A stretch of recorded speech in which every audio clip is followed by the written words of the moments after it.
So today I want to talk to you about this whole subject of keeping emotionally and mentally well in uncertain times.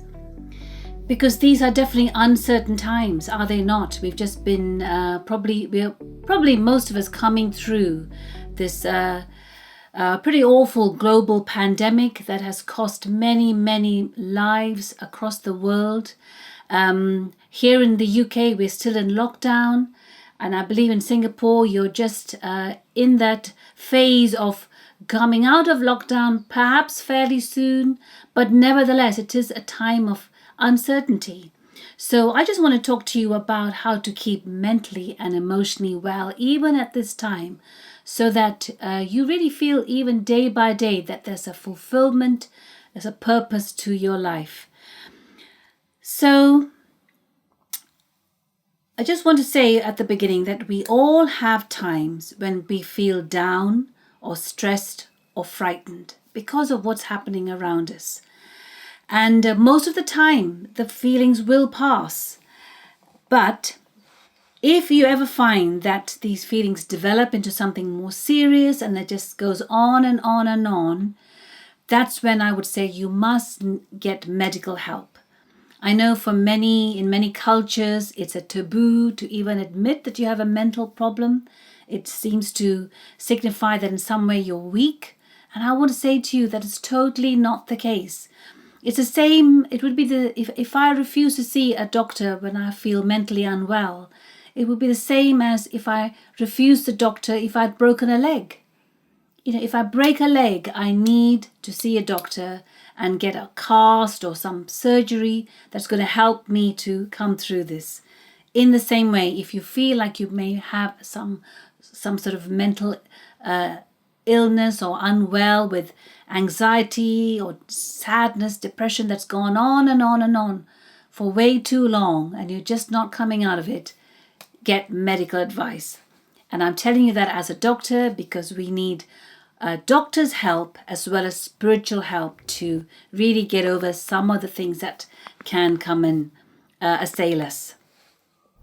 So let's go back to these current uncertain times that we find ourselves in. And let's ask the question, what is it that's particularly causing the stress that we all feel?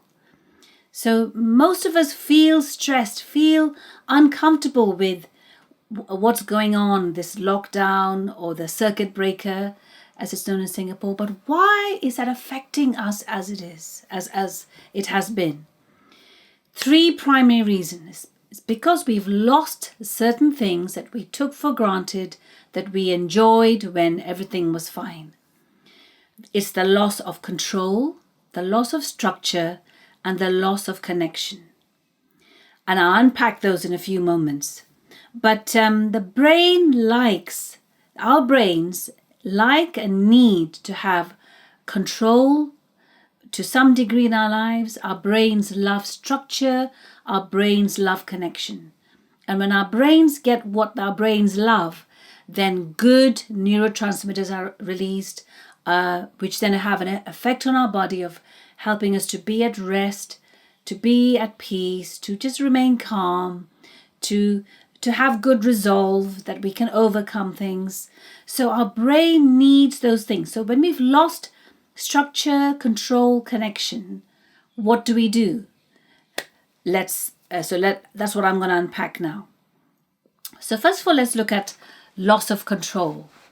So right now, our choices are being removed from us or have been removed. We're not able to go to the shops when we want. We're not able to go to work. Our kids not able to go to school, although I know in some cases they are going back to school now.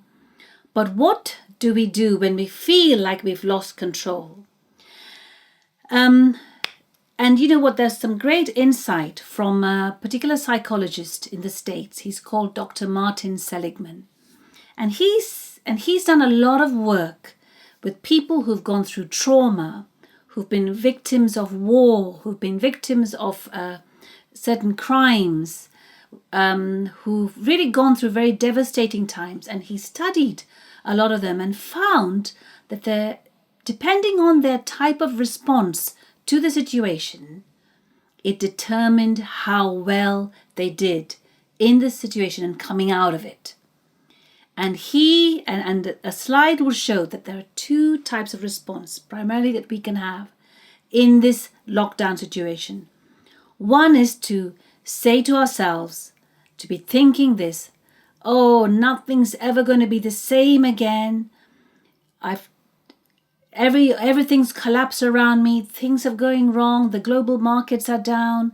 Businesses are going out of business. Shops are shutting. There's nothing I can do about it. So just that feeling that you're helpless by the way you think, by the way you speak, profoundly affects your brain. And so the brain starts to release a stress response, which makes you feel more on edge, more anxious. The other approach, the other sort of a mindset you can have is when you can say, this is temporary, it will soon pass, I will still thrive. In fact, I'm going to believe that I'm going to come out better after this lockdown circuit breaker time. So, as I said, this doctor found that depending on the attitude that the victim had, that determined how well they were going to come out of it and how well they thrived. So in lockdown, what I found is that it really has helped me not to say I'm locked down, because in lockdown, I can end up saying I'm locked down, I can't do anything, I've lost all my liberties, I'm at the mercy of coronavirus.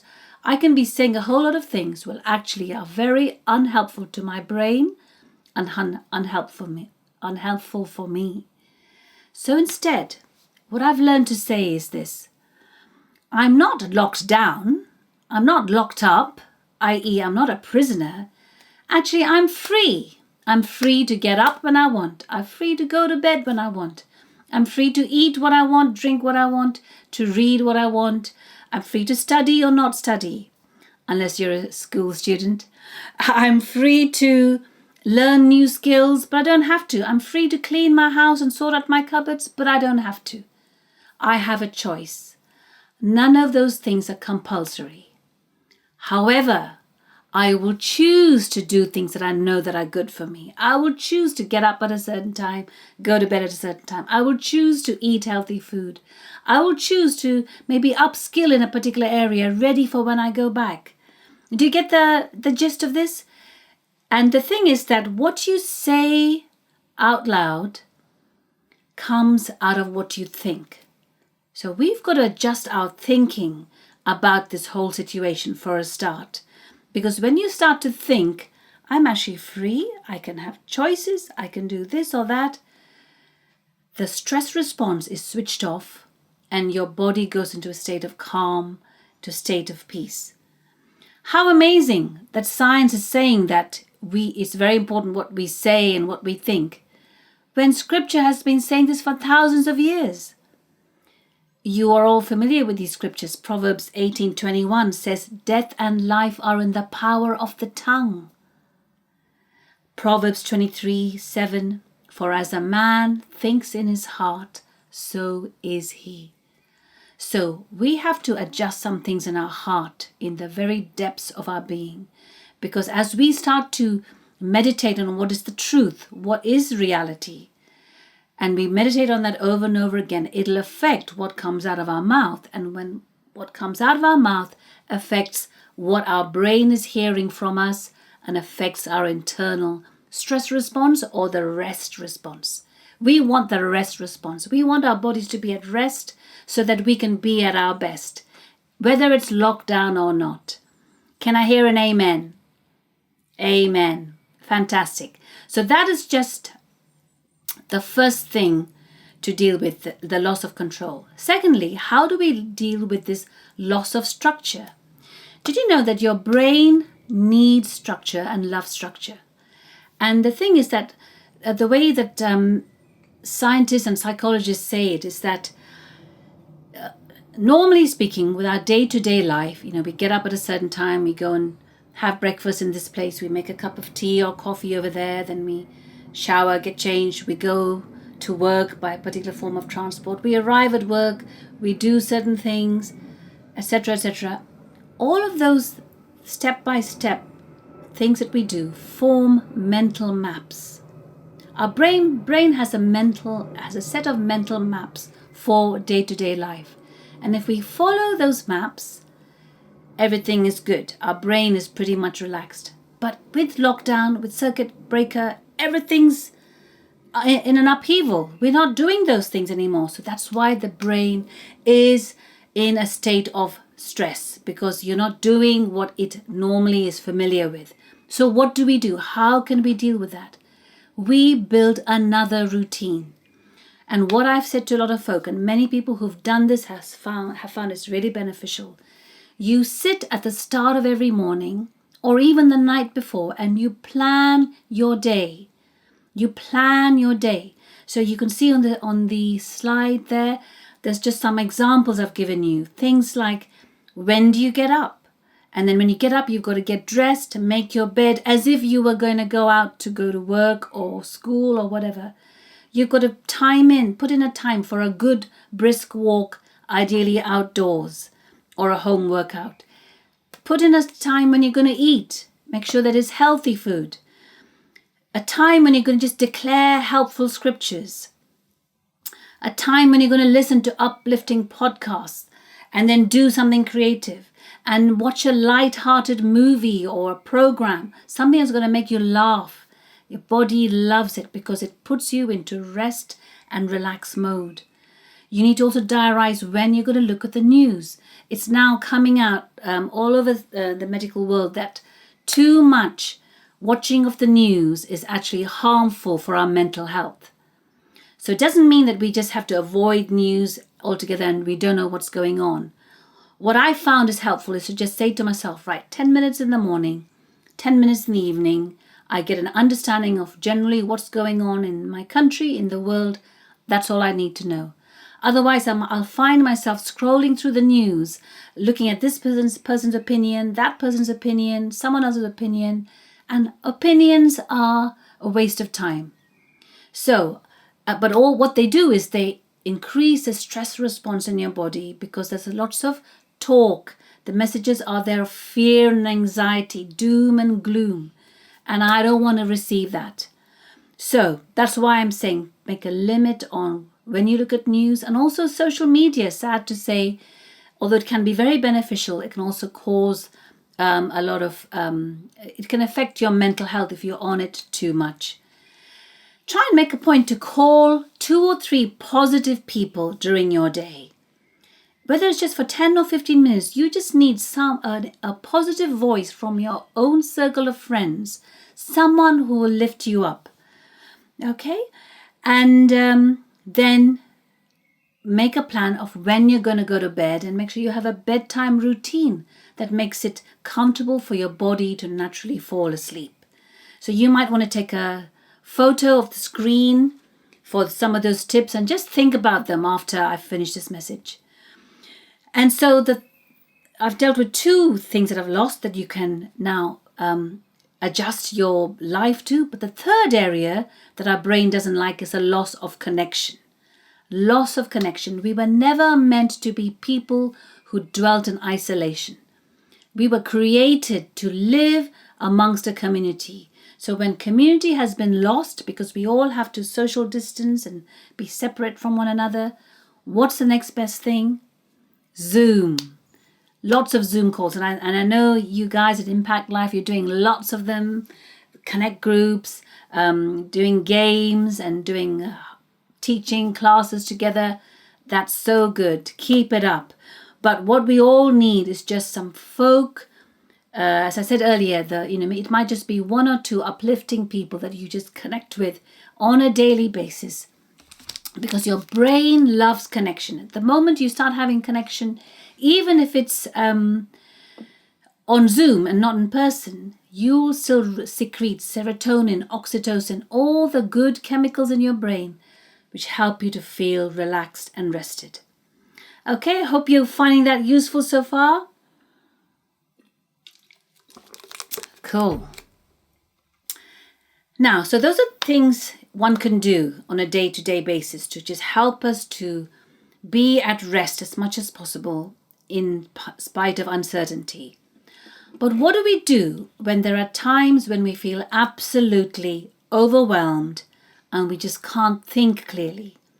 It might be that you just had some news about of a loved one, or you've had some big change that's come with your work, or just some instruction from the government that's just made you feel overwhelmed.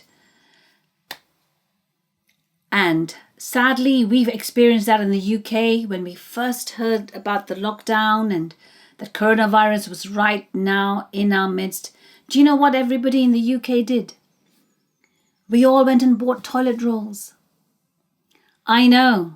I don't know if you did that in Singapore, but it was absolutely irrational. Of all the things we could be buying, whether it's food, water, medication, although those also went, they were all being bought in absurd amounts. But particularly the biggest unusual thing we were buying was toilet rolls. So psychologists have tried to give various explanations, but all I want to say is that when we are overwhelmed, our bodies go into fight and flight response, stress response, and all rational thinking goes out of the window. We just can't think straight. So we end up copying one another. So if we hear that everyone else is buying toilet rolls, there's a shortage, guess what? That's what we go and do because we don't want to run out. It's like every man for himself. That survival instinct comes out. So let's just understand and unpack a little bit as to why that happens. And once you understand what's going on in your brain and what's going on in your body when you hear things that are overwhelming for you, you can also take some steps to reverse that so that that feeling of overwhelmingness will settle down and you can start to think clearly and start to plan what to do. You can start to pray and say, God, can you show me what to do? But I don't know about you, but I found that when I'm overwhelmed, I actually can't even hear God. My mind is like a fog, and it's like it becomes too much. I get to a state where I can hardly even speak to God. I can hardly speak to my family. So let's just understand this. And to understand it, I'm just going to teach you some very basic neuroscience. You can see on the slide, I'm showing you a picture of a part of the brain, which is at the very front of our brain. It's called the prefrontal cortex. This is pretty much the most important part of our brain when it comes to thinking, because that's where we primarily do our rational day-to-day thinking. It's where we make decisions about right and wrong, what's wise, what's not wise. Is this good for me? Is this bad for me? And that's the part that we use most of the day. It's what we use when we want to study, when we want to read. And you can see on the slide it's a pretty big area. But then we also have another part of our brain called the amygdala. And that's also known as the fear center, the anxiety center, because that center, that part of our brain, when it's triggered, it sets into motion the fight and flight response, the stress response. And you probably all know what that is, but I'll just unpack that very quickly in a moment or two. But just to say that when the amygdala is triggered, it's 5 times more powerful than the prefrontal cortex. And so in those moments when the amygdala is working, your prefrontal cortex can't talk you out of the fear response, the stress response that you're having. So you need to do something else. And so that's why I'll also share this now. If there's somebody in your world, someone you're with, who's having a panic moment, they're getting very stressed and they're breathing very fast, or they're saying, oh my gosh, I've got palpitations. They're actually having a stress response, an acute anxiety response. In that moment, you can't talk them out of it. You can't say, oh, calm down, be reasonable. You can't do that. Instead, you need to do something else, which I'll show you in a moment. But I also just want to say, if you look at the next slide, when we are overwhelmed and the amygdala is triggered off because of the sense of danger, the sense of loss of control, that amygdala fires off impulses that affect the whole brain. So the whole brain pretty much is involved in the way that the stress response is then outworked. So what do we do when we're feeling overwhelmed? The first thing you do before you do anything else is that you have to do some deep breathing. And you can also help that person that you're trying to help who's also panicking. If they're panicking, you just say, hey, let's do some breathing together. Okay? And a great technique is this technique called 3-4-5 breathing. 3-4-5. So all it is this. You breathe in for 3 seconds through your nose. You hold for 4 seconds. And then you breathe out for 5 seconds through your mouth. Okay, so once you do it with me, I'll do it 2 times. And let's see, if you don't quite follow, watch me the first time and do it with me the second time. Okay, ready, go. I'm breathing in for 3 seconds. Now I'm holding for 4 seconds. Now I'm breathing out for 5.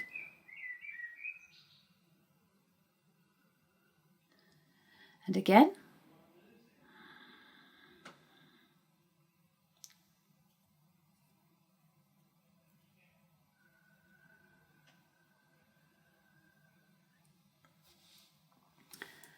How do you feel?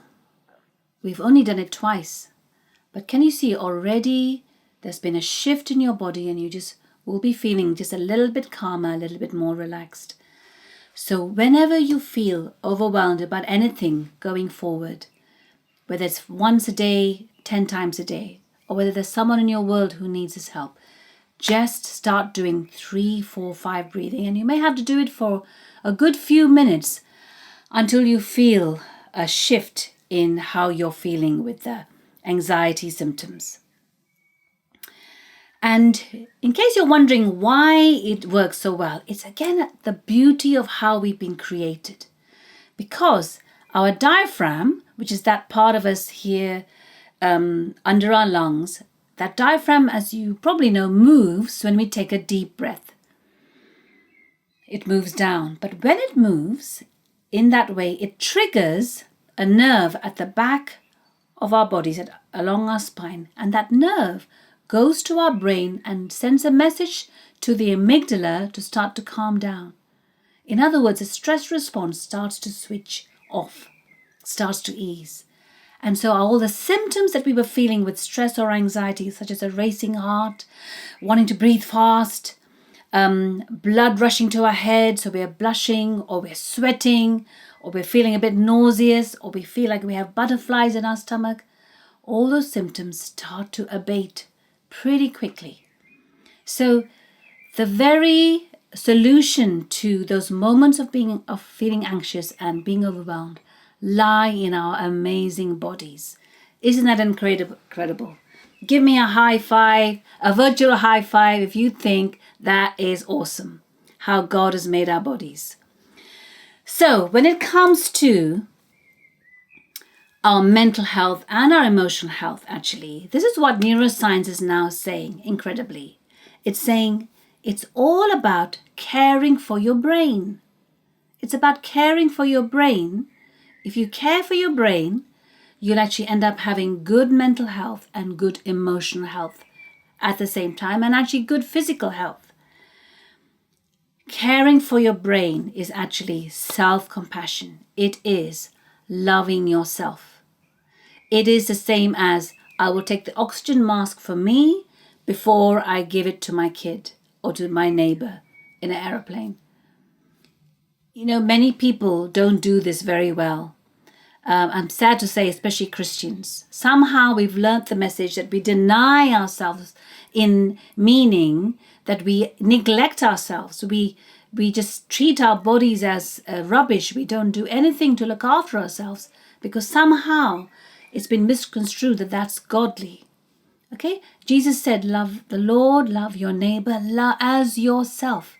He wants you to love yourself so that you're full enough with love, with compassion, to then be able to help your neighbor.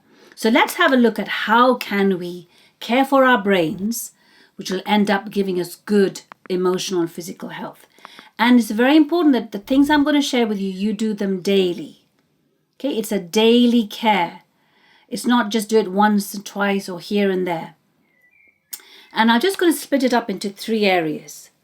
Our brains, our bodies, and community. BBC. If you want to, have a little acronym. BBC. Body, brain, community. That's how I've divided it up. And the reason I've done this is just for you to then decide what can you do every day. That's one thing that's good for your brain, one thing that's good for your body, one thing that's good for community. So it's just breaking it down because, very few of us can do lots of things, lots of changes all at the same time. As a human being, that's impossible. But you can break it down and just implement one thing every day. Right, let's look at brain. I've called it brain kindness. Okay? 3 things here that you can address. First is how you work. Second is breathing, which I just talked about. And the third is the whole area of sleep. Let's just have a look at this. I'm from an Asian culture. You're an Asian culture. Would it be fair to say that as Asians, we're pretty much the hardest working people on the face of the earth? Yes, we are. Because that's what we learned from a very young age, that work is important, study is important. That's why we excel at so many things, which is great. That's so good. But, here's a problem. If you just work continuously from morning to evening without any breaks, your brain perceives that as if you are being chased by a lion. In other words, your body actually goes into stress response. Okay, it's like there's no breather. Your body is just being pushed and pushed and pushed and pushed and pushed. Just as a lion is pushing a gazelle in the bush, and the gazelle is never able to escape. Imagine if the gazelle was running from 9 in the morning to 5 p.m. without a single break, or just a half an hour for lunch, and that was it. Or the gazelle had to eat its lunch while it was running, which is what many of us do. We eat while we work. What do you think would happen to that poor gazelle? That's right. It would collapse. It would be dead on the first day. But we human beings treat our bodies much the same. So what I would say to you is, if you have that as what you do right now, or a day will come and you go back to work, make sure you have a break at the end of every hour. I know many watches now will alert you. Many of these electronic watches, they alert you after 50 minutes and they say, stand up, breathe, do various things like that. Because science has now shown that it's very important to have breaks every hour, even if it's just walking down the corridor, looking out the window at nature, whatever it is. Okay? So that's kind for your brain. And you'll function even better. That's the incredible thing. You'll be even more productive. You'll do more work in less time. The second thing is, try and put in times of the day when you will do this 3-4-5 breathing for 5 minutes.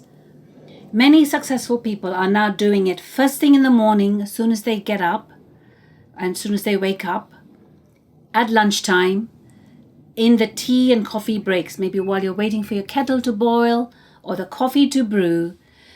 Just do this 3-4-5 breathing. Do it when you're sitting in bed at night before you close your eyes. It will really transform your brain and help your brain to release more of those great chemicals. The third thing is sleep. There's so many things I can say about sleep. Sleep is the most important thing of all for your immune system to work properly. Sleep is paramount for your mental and emotional health. So never deprive yourself of sleep. Aim to get 8 hours sleep every night if you're an adult, more if you're a teenager or a child. So you've got to adjust your life so that you're switching off everything, technology and so on, allowing yourself to sleep. So I won't say any more about that because that's a big subject on its own. But just one thing just to add, because that's very appropriate for this season. Try to avoid looking at any news more than 3 hours before you go to bed. So for example, if you go to bed at 10 p.m., before 7 p.m. is when you should be last checking the news. Because otherwise it has a way of staying in your mind and releasing some of the stress chemicals even when you're trying to go to sleep. And when your body's feeling stressed, on edge, it won't allow you to sleep because it's preparing you to do some fight or flight. Okay, so that's just a tip there about the news. So that's the first thing, brain kindness. Second thing, body kindness.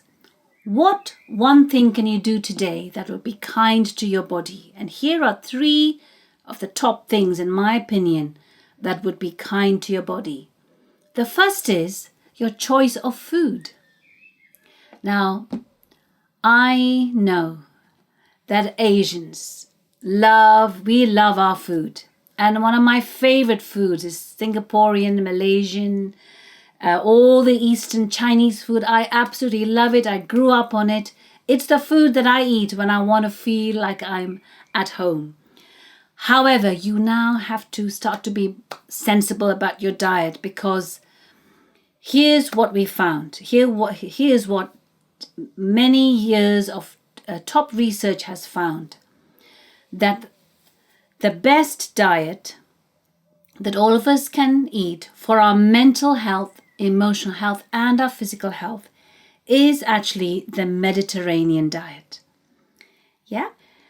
And it's considered to be the best overall and easiest to follow diet.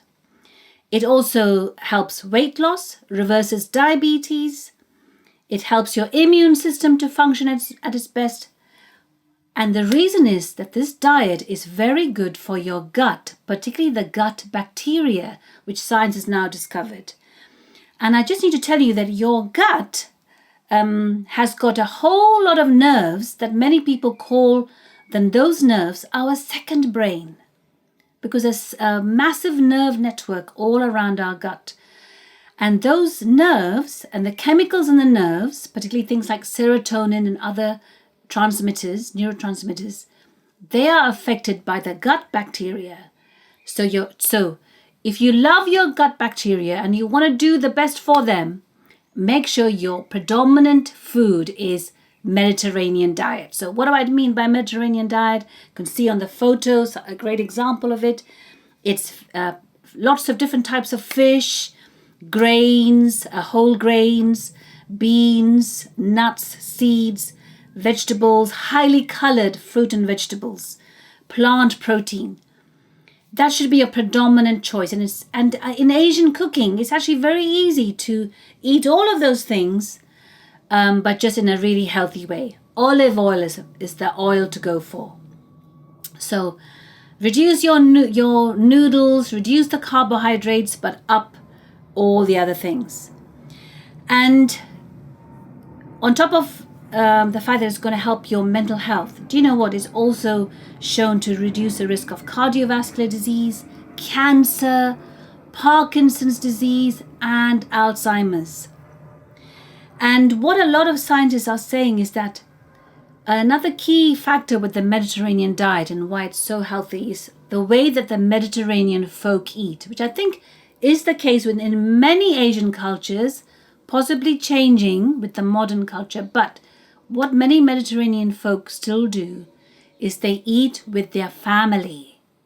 They eat with other people. So that whole idea of eating, talking, you savor your food, you talk about the food.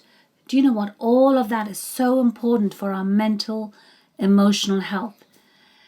The worst thing you can do is to eat in front of your phone, in front of your laptop, because you're actually stressing your body out. Your body's not connecting with people. It's not savoring the food. You're just eating as a kind of ritual that you want to get over and done with as quickly as possible. Okay, so eat your food with family, with friends, as much as it's possible. And less meats, less sweets, less fast foods, less sugary foods. And I just want to say this very quickly, because I know me growing up in Asian culture, you guys, we love our sweets, do we not? We love our desserts, our biscuits, our cakes, our donuts. That's okay. I fully will say, agree that we all need treats from time to time. But here's the problem. When we eat any of those things, we have a quick and massive release of endorphins, dopamine, all these brain chemicals that make us feel good and make us feel satisfied temporarily, and then we're craving the second and the third one. But once that response is finished, our bodies go into a stress response, primarily because of what those high sugar, high fat things are doing to our gut bacteria. Okay, so as I said, if you love your gut bacteria, do not go crazy with your biscuits, donuts, and cakes. Okay, I hope nobody's feeling guilty or condemned. Tomorrow is a new day. Let's start again. Hey. So the third area to look at is the community, and I've called it kind community. We all need a kind community around us for good mental and emotional health. Do you know that kindness, if someone does kind things to us, it improves our well-being. If we are kind to other people and we do acts of kindness to other people, that improves my well-being as well as their well-being. It's an amazing thing how God has made us, that He wants us to be kind, to love one another, to serve one another. Now you see why. It's actually because it's very good for our mental well-being. So here's what I find is the best thing for us all. First of all, we need to have a group of close friends called our tribe. So those are the people you could be phoning every day. It could be your family, it could be friends, people you talk to, people that you can be honest with and you can laugh, cry with. But we also need just maybe one or two what I call buddies. People who are prepared to listen to you when you're having a rough time. People who will validate your emotions and say, oh gosh, I can see you're really upset. Gosh, you really are going through a hard time. Yeah, I can see that. But what they don't do is they don't try to fix you. They don't contradict you. They don't try and argue and reason with you and say, see the other side, look on the bright side.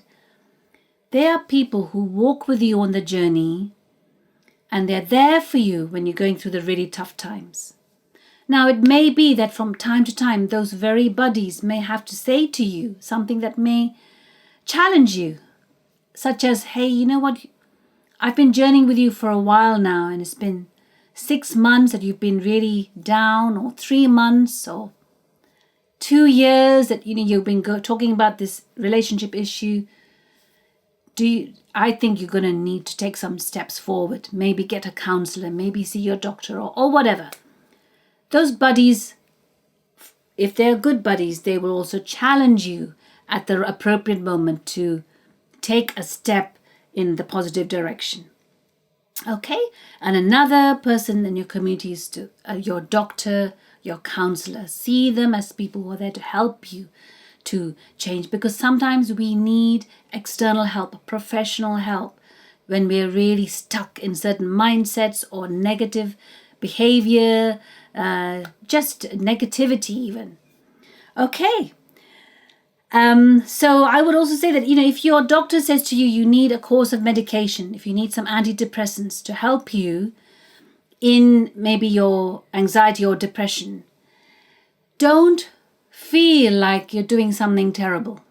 If your doctor suggests it and you trust your doctor, go with it, because it'll only be for a season while you're working on all the other things that I've talked about today that are going to help you to get stronger on the inside. Taking medication is the equivalent as putting a cast on a broken leg. The cast is helping that leg to function helping the person to walk, albeit on crutches, while the person is dealing with the root of why they got anxious or depressed in the first place. That needs some work. That needs to take a bit of a process with some professional help. But medication can be a huge benefit to help you in that season. And I have never seen anyone recover from mental illness. And that's when I'm talking about generalized anxiety disorder or a depression. I've never seen anyone recover without professional help, prayer, and understanding how to get themselves strong from the inside out. We need all those things. It's not either or. It's and. Okay, so I've talked about 3 areas to address when you want to develop really good mental, emotional health. But I want to talk about a 4th area that doctors rarely talk about, if ever. It's your heart. Your heart. Your heart is a source of your thoughts, your thinking, your mindset. And it's only in recent years that science even admitted that there is such a thing as a mind-body connection. It's only recently that medicine has started to realize that our thoughts can cause physical diseases if our thoughts are very unhealthy. Similarly, physical conditions can affect our thoughts, can make us depressed or anxious. So they understood that there's definitely a connection. Well, the Bible has been saying this for thousands of years. In fact, there's a word called SHALOM, which we find in Hebrew in the Old Testament. And do you know what that word means?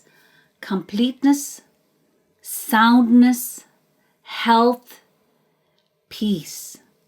It's talking about a holistic view to life, that when to call ourselves well is when we have mental wellness, emotional wellness, spiritual wellness, and physical wellness. All those things. And you and I know that true spiritual wellness comes when we go on a journey with God at the center of our lives. When we go on a journey where Jesus is our Savior and we are recreated on the inside. Our spirit is what the Bible calls born again, made anew, made alive to God. Because only then can we fully come into spiritual wellness and completeness. And it's interesting, even recently, I got this from the Royal College of Psychiatrists here in the UK, where they just started to explore the whole area of spirituality with psychiatry. And they say this, a quote from their website: spirituality and psychiatry, on the face of it, they do not seem to have much in common.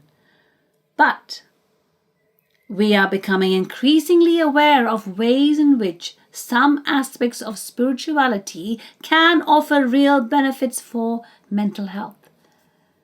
I'm sorry to say that they're a little bit behind with the times, because the Bible has been saying this all along, that when a man is spiritually, physically, emotionally well, that's when he walks in full divine health as God always ordained it to be. And I just want to share with you some really amazing research that's come again from America. A guy called Dr. Andrew Newberg, a neuroscientist, did an experiment where he got different groups of people who didn't actually believe in God, but he got them to think about certain types of God. He got them to meditate on that aspect of what it would be like if we had a God like that. And then he scanned their brains. And here's what he found: that people who meditated on a God who was authoritarian, very strict, with a big stick out to get you, or on a God who was punishing you, a punitive God who would drop you, who would put sickness on you to teach you a lesson, who would kill off your family so that you can be humble. A critical God is always finding fault with you and always telling you what you just did wrong 5 minutes ago, 5 days ago. Or a distant God, a God that you feel like he's so busy looking after the starving children in Africa, he's not here for me. I can't sense him. I don't know. He's not here for me. He's too busy. When people meditated on that kind of God, their brain scans showed that their fear centers were activated. Not only that, over a period of time of them meditating like that every day, there was also evidence of inflammation and damage to the brain and the body. So reinforcing the truth that there is a mind-body connection. Isn't that amazing? Do you not think this is amazing? Science is showing the power of how we even think about God, which is why it is so important that we get the correct truth about who God is and what he is like. And so Jesus said, I came to show my Father.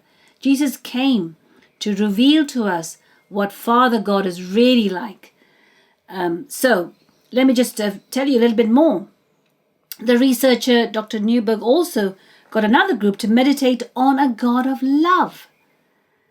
Here's what happened. After some weeks of meditating on that, 15 minutes a day, their empathy centers in their brain grew, got stronger. Their thinking became clearer. Their memory improved. Who wants a good memory? I do. Here's a big key. Not only that, their fear centers started to shrink and the brain was stimulated to grow and to heal. Do you know what? When it's been shown that when people have had a prolonged period of depression, part of the brain start to shrink, which will explain why you can't think clearly, why you lose motivation and all sorts of other symptoms. But here science is showing that if we would start to meditate on the true type of God, that he's a God of love, whatever areas of your brain has shrunk will start to grow. That's an ability of the brain that scientists called neuroplasticity. The brain can regrow. So there's hope for everyone, no matter how old we are. Even if you're over 50 and you think, oh no, my brain's starting to shrink. Yes, there is a truth in that. The brain does start to shrink. However, you can offset it. You can reverse it by what you choose to meditate on, what you choose to do with your life. And in my own life, I'll just tell you, as a medical doctor, I'm not some kind of superhuman. I am not immune to things going wrong. And in my own life, I went through a period of time. But first, I'll just tell you, I grew up in a home. We were a very loving Christian family home. But still, the teachings I had when I was a child was that God was all of the above. He was authoritarian. He was punishing me. He would punish me if I did put a foot wrong. He was very critical when I talked rudely to my mom or dad. But most of the time he was distant. He was not really that interested in me. This is the concept I had of God growing up. And so church was very much a religious tradition, a ritual we followed on Sunday. Anyway, grew up, went to uni, qualified as a doctor, got married. And then I hit a crisis. In my late 20s, I was diagnosed with an incurable condition of the womb. And I was told, you are never going to be able to have children. There was such extensive damage. Of course, you can imagine what I went through, such shock, just overwhelmed, sadness, even a depression for a while.